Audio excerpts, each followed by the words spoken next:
Olá, aula de Direito Penal, última aula, concurso de pessoas, é o último assunto que a gente precisa conversar para finalizar aquilo que nós iniciamos na teoria do crime, tá? Então, já vimos toda a teoria do crime, já vimos fato típico, todas as suas nuances, já vimos a ilicitude, a culpabilidade e agora, para finalizar, a gente precisa falar sobre esse evento que pode acontecer dentro do direito penal, que é o concurso de pessoas ou concurso de agentes.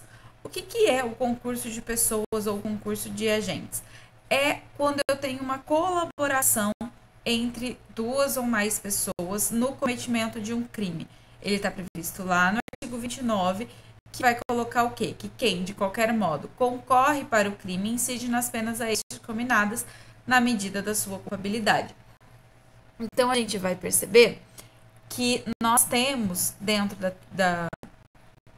do concurso de crimes unidade de crime, é um único fato, mas nós temos individualização de pena, que é um dos princípios do direito penal e que vai ser feita na medida da culpabilidade de cada um, na medida daquilo que cada um fez, que ação, qual foi a atitude, qual foi a participação, foi uma participação, foi uma coautoria, foi uma participação de menor relevância, né? Então, essa pessoa ela é mais culpável, menos culpável, a atitude dela foi mais ou menos reprovável do que a outra, né? Então a gente vai ter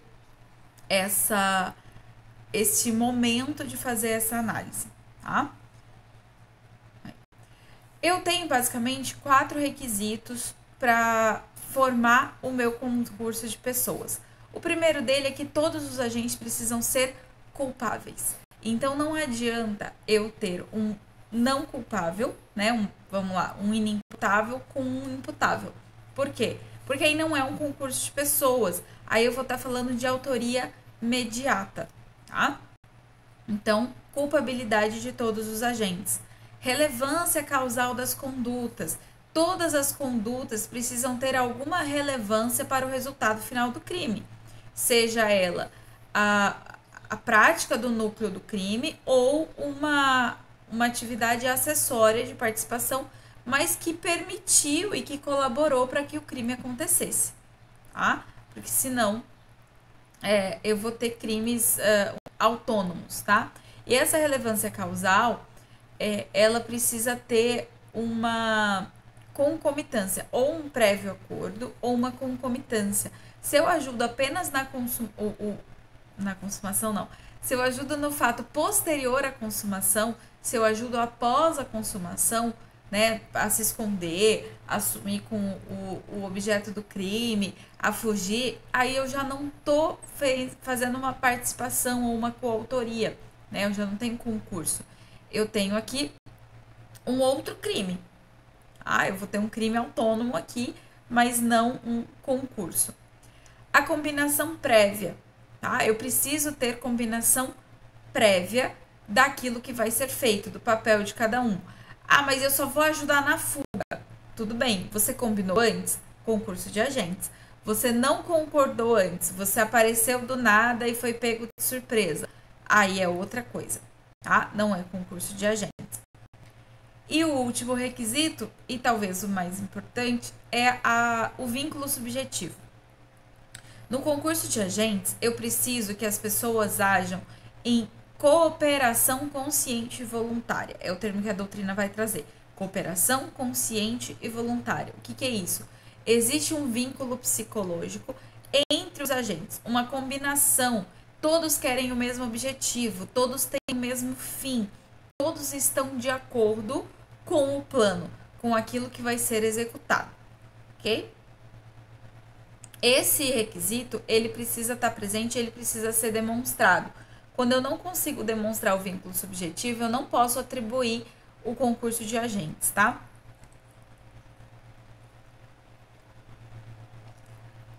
Então, como eu falei para vocês, eu tenho um único crime. Só que esse único crime é a regra, né? Então, em regra, eu tenho unidade de infração. Eu tenho que todo mundo cometeu o mesmo crime. Mas eu tenho algumas exceções. Eu tenho a teoria pluralista, que vai dizer que eu tenho um tipo para o autor e um tipo para o coautor ou partícipe. Então, o autor comete um crime e o partícipe comete outro em concurso, tá? Quais são essas ações? Eu trouxe aqui... peraí, deixa eu ver se eu consigo... Se eu consigo dar um zoom. Pronto. Quais são essas exceções? Eu tenho 4 exceções, basicamente, tá? A primeira é no crime de aborto. A gestante que comete o aborto comete o crime do 124. Aquele que auxilia a gestante a cometer o aborto comete o crime do 126, tá? Então, a gestante comete um tipo, o auxiliar comete outro tipo, certo? O crime de bigamia, a mesma coisa, né? O 235 é para o agente que é casado, para o autor do crime. Para o agente que não é casado, mas casa com o agente casado, comete o crime do 235, parágrafo 1º. Percebam que as penas aqui são diferentes, tá? Eu tenho penas diferentes. A outra exceção é o crime de corrupção ativa e passiva. O agente que solicita ou recebe a vantagem comete o crime do 317. O agente que oferece ou promete a vantagem comete o crime do 333. O 317 é sempre o agente público. O 333 é o agente comum. Crime próprio, crime comum. Crime para o autor que recebe, crime para o autor que oferece. É uma tipificação diferente. Eles cometem o crime juntos? Sim. Eles têm propósito igual? Tem, né? O objetivo ali é o mesmo. Eu recebo dinheiro, eu ofereço dinheiro para que algo não seja feito, ou algo seja feito, né? Para que uma vantagem seja produzida. Mas a tipificação vai ser diferente. E a última exceção acontece com o 342 e o 343. Aqui eu preciso que vocês tenham cuidado, porque o 343, que é a coação do curso do processo, vai dizer assim, ó: impedir, perturbar ou fraudar a realização de qualquer ato de procedimento que se refira, no todo ou em parte, ao exercício do poder judiciário, valendo-se de violência, grave ameaça, fraude ou oferecimento de vantagens. Destes 4 verbos, desses quatro elementos, verbos não, né? Desses 4 elementos, apenas a fraude ou oferecimento de vão valer para o concurso de agentes. Porque se eu obrigo alguém a fraudar o meu processo, no caso aqui como um falso testemunho, através de violência ou grave ameaça, eu não tenho um crime para o agente que deu o falso testemunho, porque ele não é culpável, tá? Porque ele está sob coação.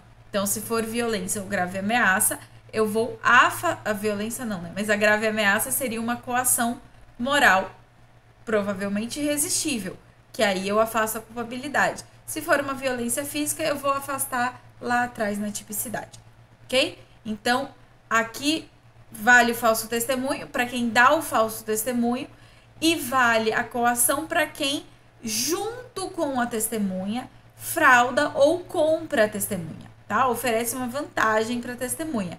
Cuidado que só pode ser nessas duas elementares, ok? A punibilidade, então, eu vou punir de acordo com a teoria unitária. Um único crime para todo mundo. E aí eu aplico as penas. Só que a minha pena não vai ser igual. Por quê? Porque eu vou seguir a culpabilidade de cada agente e a teoria trifásica da dosimetria. Vocês ainda não estudaram dosimetria da pena, mas a pena ela é fixada em 3 etapas. A primeira etapa vai levar em conta as circunstâncias do agente. Culpabilidade, conduta social, conduta pessoal, histórico familiar, antecedentes, e aqui não é reincidência, é antecedentes de uma forma comum, ampla, né, num sentido mais amplo, a conduta dele no crime, né, a postura dele depois do crime, tudo isso é levado em conta, tá lá no artigo 59. Também vou levar em conta as circunstâncias do crime em si, né, agravantes e atenuantes. E essas circunstâncias do crime também podem ser individuais, né? Um grau de parentesco, uma menoridade relativa, uma maioridade, no caso ali do maior de 70 anos, deixa eu pensar, uma semi-imputabilidade, né? Causas ali que possam diminuir ou agravar uma reincidência que pode aumentar a minha pena, né? Então, eu vou ter elementares do crime que vão individualizar a minha pena e podem aumentar ou diminuir o grau de reprovação da conduta e a pena de cada um no final, tá? A gente vai falar um pouquinho mais de circunstâncias e elementares no final da aula. A autoria. Vamos agora, a gente já entendeu o que é o concurso, seus elementos e consequências, e agora vamos falar sobre autoria e coautoria, né? E participação, porque a gente precisa entender quem é coautor e quem é partícipe. Primeiro vamos entender quem é o autor. Autor é quem pratica o elemento do crime. E aí eu tenho algumas teorias para definir quem é este autor e quem são esses coautores. Eu tenho... Deixa eu diminuir o zoom aqui para caber. Pronto. Acho que assim dá para ver, né? Eu tenho dentro da minha teoria, das minhas teorias de autoria, eu tenho 3 teorias: a subjetiva, a extensiva e a objetiva. Já adianto que nós adotamos dentro da objetiva, tá? O Código Penal brasileiro adota a objetiva. Por quê? Tanto a subjetiva quanto a extensiva não fazem diferenciação entre autor e partícipe. É todo mundo no mesmo balaio. O que eu faço? Na subjetiva, eu não tenho diferença nenhuma. Todo mundo que está envolvido, independentemente do grau, independentemente da atitude, é autor, tá? E aí, eu não tenho como separar os papéis. Na teoria extensiva, ela já é um pouquinho mais refinada, porque ela insere o cúmplice. Então, eu não tenho diferença entre autor e partícipe, mas eu tenho o cúmplice, que é aquele que ajuda de uma forma menos importante, de uma forma menos relevante, tá? E aí eu faço essa diferenciação. Qual o problema dela? Ela não me traz critérios muito objetivos para fazer essa diferenciação. O que é uma participação menor e o que não seria. Tipo assim, o que é cumplicidade e o que é autoria. Tá? Então fica muito subjetivo e não fica tão concreto. E aí a gente vem para a teoria objetiva. Aqui eu tenho uma clara diferença entre autor e partícipe. E eu tenho uma subdivisão. Ela vai ter 3 subdivisões: a objetivo formal, objetivo material e a teoria do domínio do fato. E a gente precisa entender essas 3 com muita clareza. Na teoria objetivo formal, o autor é aquele que pratica o núcleo do tipo. Lembra quando a gente estudou lá na tipicidade os elementos do tipo penal e a gente percebeu que todos os tipos eles têm um verbo nuclear, eles têm um núcleo. Então, quando eu pratico o núcleo do tipo, eu sou o autor. O partícipe, ele auxilia, ele concorre, ele instiga, tá? Ele induz, ele tá ali no bastidor, ele é o coadjuvante daquela ação, ok? Então, na teoria objetivo formal, eu tenho um principal e um ajudante. O ajudante é o partícipe, o principal é o autor. Ah, mas e se os dois praticam o núcleo do crime? Aí eu tenho o coautoria, porque aí eu tenho 2 autores. Eu posso ter 2 autores, tá? Eu posso ter 2 autores, 3 autores. Eu posso ter múltiplos autores, não tem problema. Desde que todos pratiquem o núcleo do tipo. Quando eu não pratico o núcleo do tipo, vamos dizer assim, é um roubo e eu sou só o motorista da fuga. Eu não sou o autor, eu sou partícipe. A minha participação qual foi? Fugir, dirigir o carro da fuga. Tá? É uma participação, não uma autoria. eu tenho 4 agentes, 3 estão assaltando o banco, 1 está no carro esperando. Eu tenho 3 autores, 1 partícipe. Tá? Essa é a teoria que o Código Penal brasileiro adota. Ela não é completa, porque ela não explica a autoria imediata, que a gente vai ver já já, e a gente tem uma explicação para ela. Tá? Nós adotamos também a autoria imediata em algumas situações. Ok? Então, qual a teoria que nós adotamos no concurso de crimes? Teoria objetivo formal complementada pela autoria imediata. A objetivo material, ela vai trazer a ideia de análise extremamente concreta. Então, eu não vou olhar para quem fez o núcleo ou não. Eu vou olhar para quem tem mais participação e menos participação. Para quem contribui mais, para quem é mais importante naquela ação e quem contribui menos. Quem contribui mais, autor. Quem contribui menos, partícipes. Tá? E aí, eu tenho a teoria do domínio do fato. A teoria do domínio do fato, ela foi criada pelo Wetzel, aprimorada pelo Roxin, e ela, a princípio, não é adotada como regra no direito penal brasileiro, tá? Nós temos, na verdade, a adoção da autoria mediata em algumas circunstâncias, mas a teoria do domínio do fato não é como deveria ser. Porém, nós temos um caso extremamente famoso em que a teoria do domínio do fato foi adotada pelo STF, que é o caso do mensalão. Então, lá no caso do mensalão, muitos autores, né, muitos condenados foram condenados baseados na teoria do domínio do fato dentro do STF.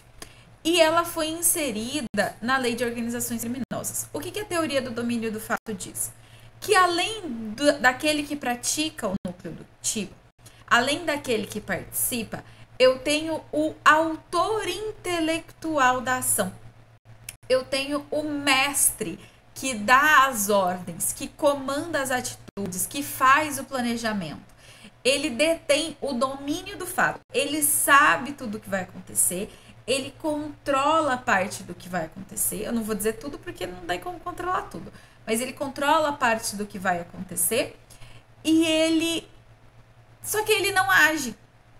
Ele não pratica o núcleo do tipo. Então, pela teoria objetiva, ele não seria punido. Ele fez todo o planejamento. Ele sabia de tudo. Ele organizou, fez todos os atos preparatórios. Ajudou ali, participou externamente da execução, deu a ordem da execução, mas dentro da teoria objetiva ele não seria punido. Por quê? Porque ele não é autor, nem partícipe. No máximo partícipe, mas nem partícipe, porque ele não tá na ação. Ele não entra ali, ele tá só no backstage, ele tá só ali na preparação, né? Então, eu tenho a teoria do domínio do fato justamente para punir essa criatura, para punir essa pessoa que está por trás de tudo, tá? Então, numa teoria objetiva, o professorzinho aqui, ele não é punido, ele não vai ser punido, porque ele está longe, ele está em outro lugar, ele não está no banco, ele não está praticando o assalto, né? Ele deu a ordem, ele planejou, ele criou tudo. Mas ele não está lá. Na teoria do domínio do fato, ele é punido. Por quê? Porque ele é o autor intelectual, ele é o autor de escritório, ele é o autor mental, ele é o autor que tem o domínio do fato sobre aquele crime, tá? E ele é o autor mediato, né? A gente falou, já mencionei para vocês a autoria mediata, é aqui que ele entra. Ele é o autor imediato, é o que deu a ordem. Ele não praticou o crime, mas ele deu a ordem para o crime ser praticado.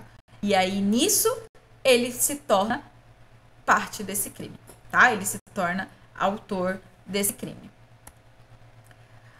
Então, a autoria imediata, ela é a construção doutrinária que parte da ideia, né, da teoria do domínio do fato, e nós adotamos ela no Código Penal de forma expressa em 4 situações.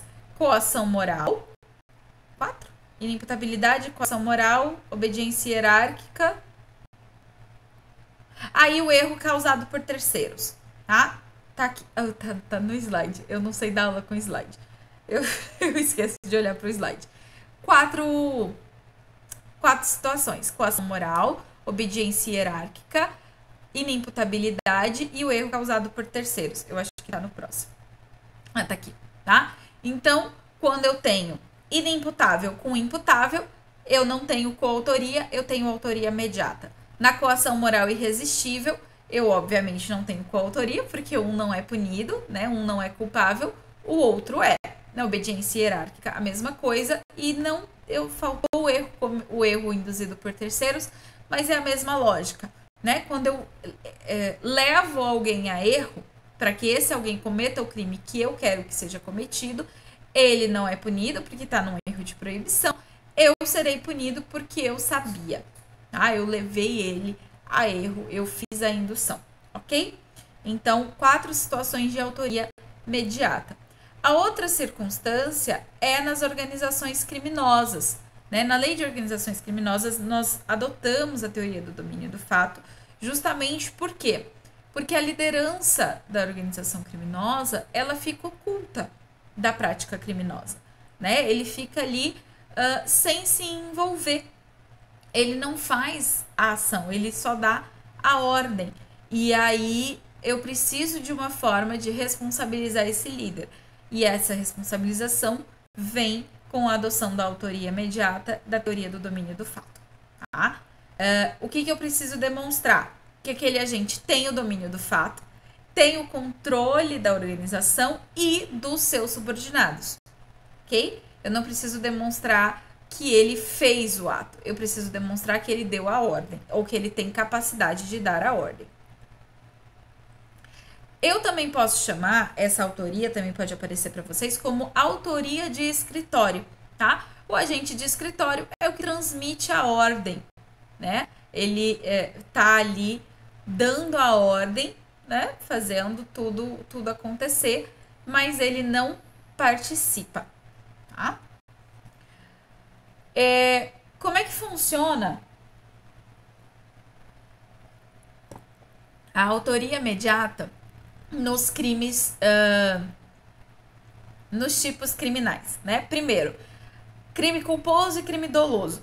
Não cabe autoria imediata em crime culposo. Primeira coisa, só cabe em crime doloso. Segunda coisa, nos crimes de mão própria, não tem como eu ter autoria imediata em crime de mão própria, tá? Não dá pra acontecer. E nos crimes próprios, eu posso, desde que esteja ali compatível, desde que ele preencha também os requisitos, tá? E aí ele cometeria o crime próprio, ok?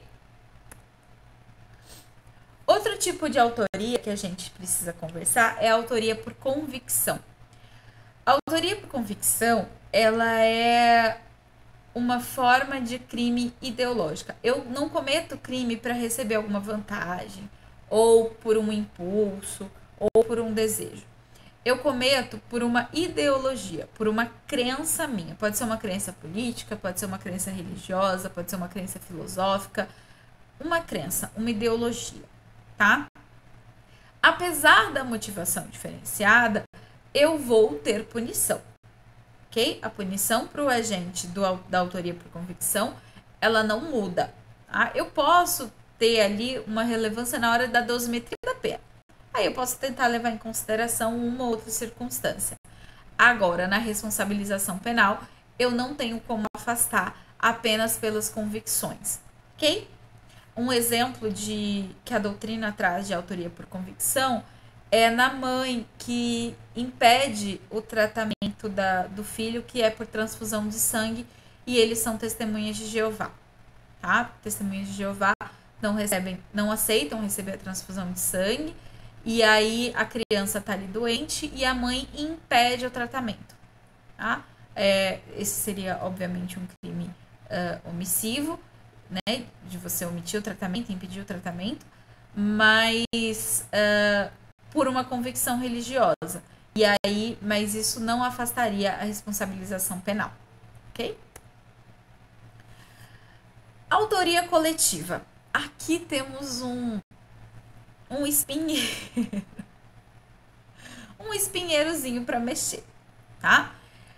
O que é autoria coletiva? São crimes em massa. São crimes cometidos por grandes massas, por uma coletividade. Pode ser um motim, pode ser uma briga de torcida, pode ser uma invasão nos órgãos governamentais. Crimes coletivos. Muitas pessoas cometendo o mesmo crime ou os mesmos crimes ao mesmo tempo, na mesma circunstância, ali no mesmo momento, enfim, conectados por um vínculo psicológico de um objetivo talvez claro, talvez não tão claro assim. A autoria coletiva, ela vai ter uma peculiaridade. Que peculiaridade é essa? A dificuldade que eu tenho e que eu vou ter de identificar as ações. Vocês ainda vão estudar que quando o Ministério Público oferece uma denúncia, ele precisa identificar, e principalmente quando tem concurso de agentes, ele precisa identificar qual agente fez o quê. Então vamos lá, eu tenho um roubo. Qual agente fez a ameaça, segurou a arma?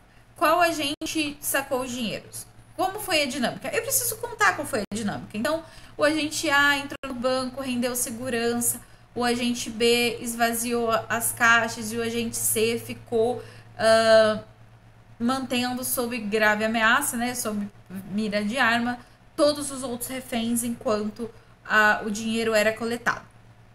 Pronto. Narrei a dinâmica e identifiquei o que cada um fez. No crime coletivo, isso fica um pouco difícil, né? Fica quase impossível eu identificar o que a Joana fez, o que a Beatriz fez, o que o Alberto fez, o que o Lúcio fez. Por quê? Porque é muita gente e é tudo ao mesmo tempo. E eu não vou conseguir identificar tudo que cada um fez de forma minuciosa. Mas eu posso conseguir narrar uma sequência de eventos. Então, só fica o coito de janeiro na cabeça. Então eu posso lá e narrar que a torcida estava andando pela avenida quando se defrontou com a torcida adversária, começaram os xingamentos, dos xingamentos surgiu uma garrafa arremessada, da garrafa arremessada a confusão se generalizou e pessoas se espancaram e se bateram, utilizando-se de pedaços de madeira, de canos, de cacos de vidro, depredaram ali o patrimônio em volta, quebraram o patrimônio público. Eu narrei o que aconteceu. Eu disse o que cada um fez de forma exata? Não. Mas eu consegui narrar o que aconteceu. E aí o STJ, e aqui eu já adianto, lá em 2016, já tinha dito que pode o titular da ação penal, vulgo Ministério Público, descrever os fatos de forma geral, tendo em vista a dificuldade de mensurar com precisão o modo de participação de cada um dos acusados na empreitada criminosa. Portanto, a peça acusatória vai ser considerada regular quando, apesar de não detalhar condutas individuais, demonstrar o vínculo entre a atuação de cada denunciado e a prática delituosa, assegurando o exercício de defesa. Então, o que o STJ lá atrás já tinha afirmado enfim, estabelecido? Que em crimes coletivos, de autoria coletiva, eu posso sim fazer uma descrição genérica das condutas. Eu não preciso dizer o que exatamente cada um fez. Eu preciso dizer o que foi feito e provar que todos os envolvidos estavam lá. Tá? Provar que todos eles estavam lá, estavam envolvidos de alguma forma. Isso eu preciso demonstrar. Agora, descrever exatamente o que foi feito, eu não preciso. Ok? Falamos de autoria, agora a gente precisa definir o que é participação. A coautoria eu meio que já expliquei para vocês, é quando mais de um agente pratica ali o núcleo do tipo, né? Eu tenho então ali coautorias parciais, onde cada um pratica um ato da execução, e eu tenho coautorias diretas, onde todo mundo pratica a mesma coisa, né? Todo mundo ali junta para fazer o mesmo ato. A participação, eu tenho um agente que auxilia ou instiga o autor, induz também, tá? O autor principal, mas não atua diretamente na execução do delito.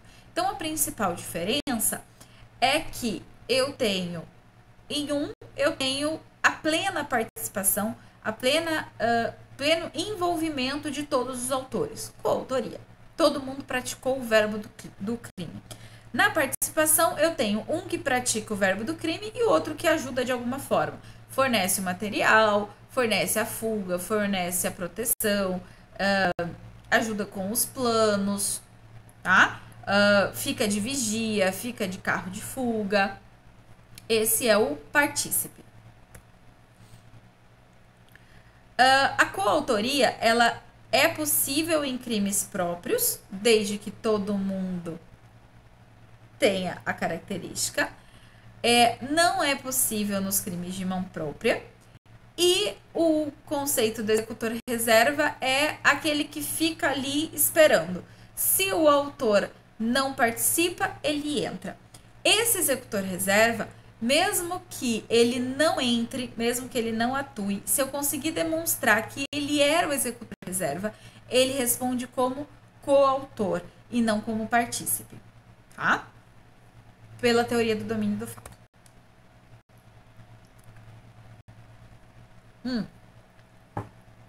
A coautoria nos crimes omissivos.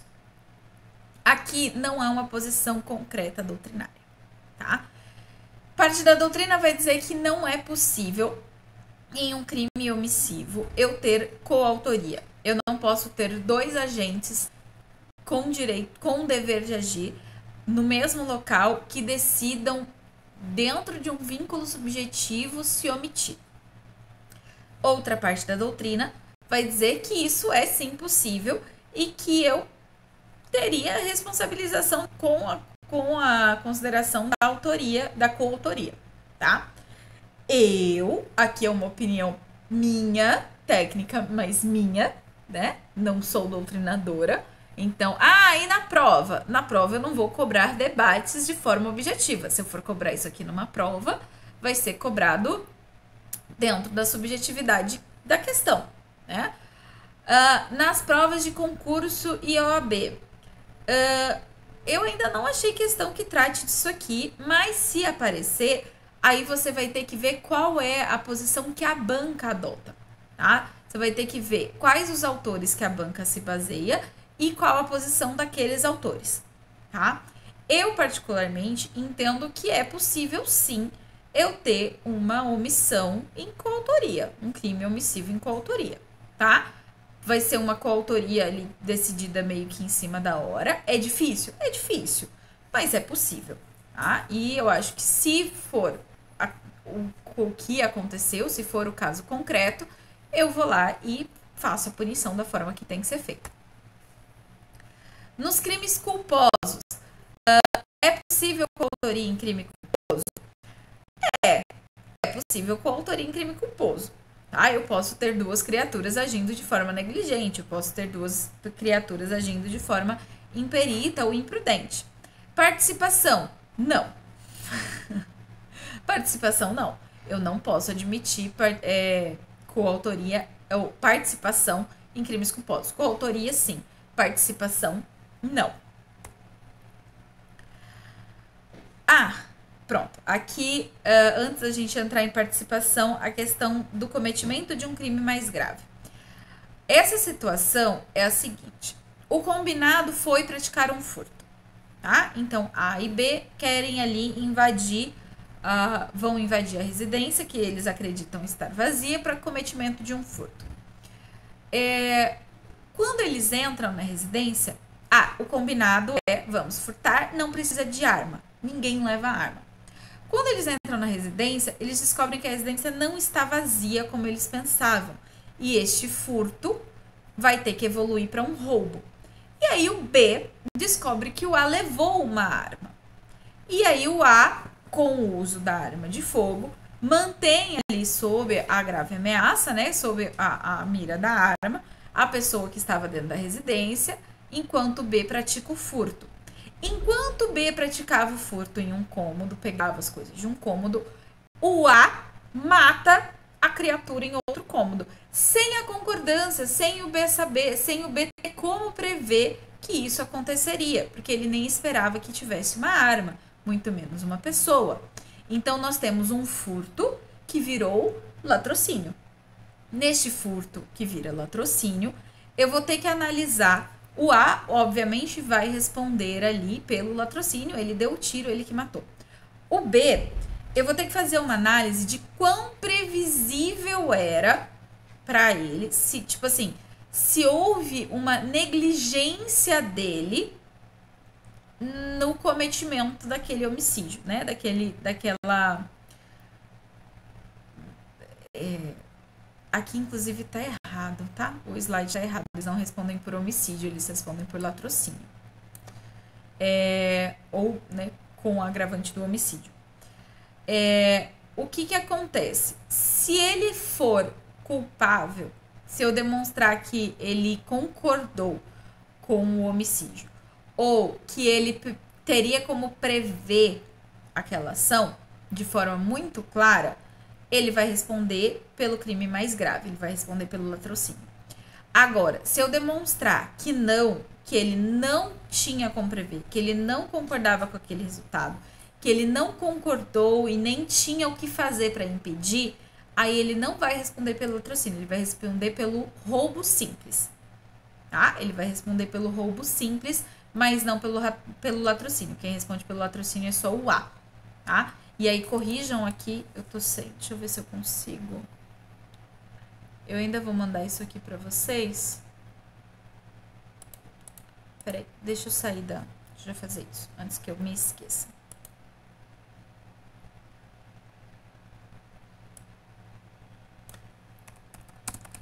Lembrando que latrocínio é roubo agravado pela morte, tá, gente?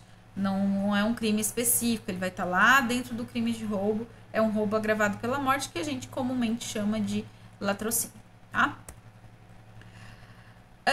Participação, né? Falamos de coautoria, isso é o que a gente tinha para falar, e agora a gente vai falar de participação.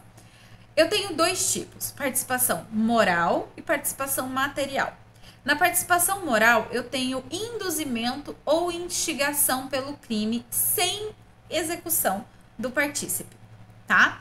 O que é o induzimento? O induzimento é você criar a ideia do crime na cabeça do autor.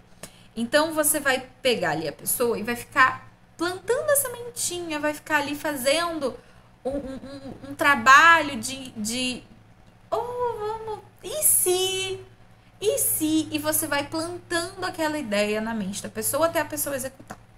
A instigação é, a pessoa já tá com a ideia, só que ela não tira do papel. Ela tem o pensamento, ela tem a vontade, mas ela não executa. Aí você fica instigando, você fica ali, ó, espetando, alfinetando, provocando, até ele ir lá realizar. Isso é instigação.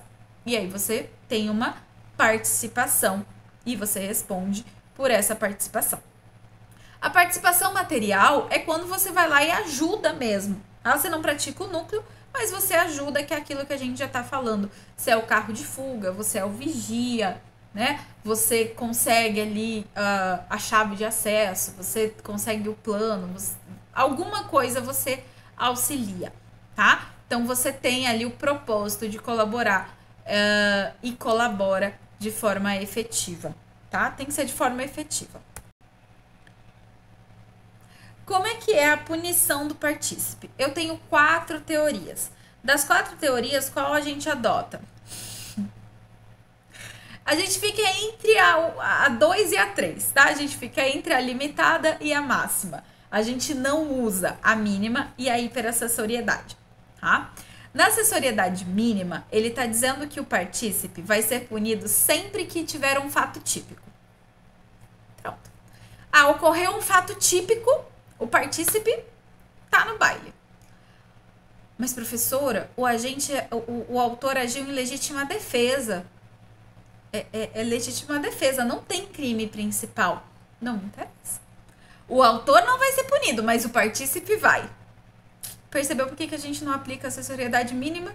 Não faz muito sentido, tá? Imaginem assim, gente. Se não há ação principal, se não tem o crime, a ação do partícipe não é crime, tá? Entendam isso. A ação do partícipe não é crime. Ela só se torna relevante para o direito penal porque a partir dela, ou por causa dela, ou com a colaboração dela, ocorreu um crime. Mas a ação dele não é. Então, imagina que nessa situação eu tenho um agente que agiu em legítima defesa, que não vai ser punido porque ele agiu em legítima defesa, o ato dele é típico, mas não é ilícito, e uma outra pessoa que não fez absolutamente nada ilícito sendo punida. Porque a legítima defesa não se aplica ao partícipe, se aplica só ao autor principal. Perceberam? Não faz muito sentido a gente aplicar ela, então a gente não aplica. Acessoriedade limitada. Aqui exclui a ilicitude, tá? Então aqui eu tenho um fato típico e ilícito, mas o meu agente não é culpável. O meu agente pode ser um menor de idade. O meu agente pode estar num surto psicótico. O meu agente pode estar agindo sob coação moral irresistível. E aí ele não é culpável. E aí eu não aplico a pena para ele, porque ele não é culpável, mas o partícipe responde. Essa teoria, ela pode ser adotada no direito brasileiro, né? Por quê? Porque a culpabilidade, ela é um critério subjetivo que é muito inerente ao agente. Então, partindo da lógica da individualização das condutas, na medida da sua culpabilidade, a culpabilidade ela não afetaria o partícipe em nenhuma circunstância, tá? Exclui o crime, mas não afetaria. Então, poderia ser aplicada.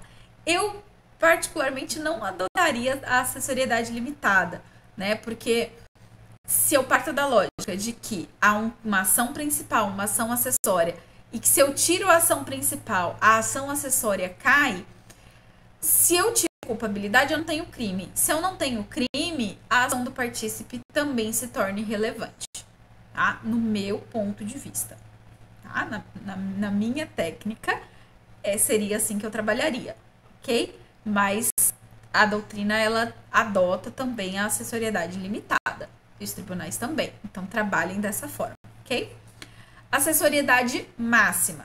Aqui eu preciso ter um fato típico, ilícito e um autor culpável, desculpa. Fato típico, ilícito, culpável. Eu tenho que ter todos os 3 elementos do crime. Tendo os 3 elementos do crime, o partícipe responde. Não tendo algum dos 3, o partícipe não responde. Essa, para mim, é a que faz maior sentido, tá? Porque eu estou falando de uma ação acessória. E a hiperassociariedade, que aí já é muito além de qualquer coisa, além de fato típico ilícito com o autor culpável, eu preciso que o autor seja efetivamente punido. Então, vamos supor que eu tive o julgamento, o autor já foi julgado, tá? Houve uma separação de processos. Não interessa o motivo, tá? O autor já foi condenado. Só que quando o autor foi executar a pena, ele morreu. O autor morreu. E eu, partícipe, tô ali, sendo julgado ainda, né? Então, num outro processo. E meu autor morreu. A punibilidade dele foi extinta. E aí, com a punibilidade dele extinta, porque ele morreu, a do partícipe também seria. Extingue. Porque o autor morreu, o partícipe não responde por mais nada. Aí já é muito. Essa doutrina não adota, tá? Não adota de jeito nenhum. Participação de menor relevância. Quando eu demonstrar que a minha participação foi de pequeníssima relevância, foi de importância mínima, não mudou tanto assim a história do crime, a minha pena pode ser reduzida, tá? É uma hipótese de redução de pena, tá lá no parágrafo 1º do artigo 29. E aí, como eu tinha adiantado para vocês, para finalizar nossa aula, a gente precisa falar sobre elementares e circunstâncias e como elas se comunicam. Aqui, apesar de parecer complexo, é muito simples na verdade. Eu tenho elementares do crime, que estão lá no tipo penal, né, que integram um núcleo. Essas elementares do crime, elas se comunicam entre autores e partícipes. As circunstâncias são as que agravam ou diminuem ou atenuam a pena, né? Aumentam ou diminuem a pena, agravam ou atenuam. Essas, elas podem ser relativas ao crime, mas elas também podem ser relativas ao indivíduo, tá? Tudo aquilo que é relativo ao crime, ao fato, se comunica para todo mundo. Tudo aquilo que é relativo ao agente não afeta os outros. Então, eu tenho, por exemplo, a atenuante da minoridade relativa, do menor de 21 anos. Só o menor de 21 anos vai ter a pena reduzida pela menoridade. Agora, eu tenho a agravante, outra circunstância individual, reincidência. Só o reincidente tem a pena aumentada. Agora, eu tenho a circunstância do... Meu Deus do céu. Do crime cometido à noite. O crime cometido à noite é sobre o crime. Aplica para todo mundo. O mesmo vale, por exemplo, para qualificações de parentesco, por exemplo. Só a pessoa com grau de parentesco vai responder vai responder com aquela qualificação, tá? Então, é isso que acontece. Quando eu tenho circunstâncias elementares do crime, que são respeitos ao fato, ao ato, comunica para todo mundo. Quando é do agente, só aumenta, agrava, melhora ou piora a situação daquele agente. Ok? Glória a Deus, acabou, porque o meu soluço tá me matando. Era isso que eu tinha para falar para vocês. A gente se vê. Até mais.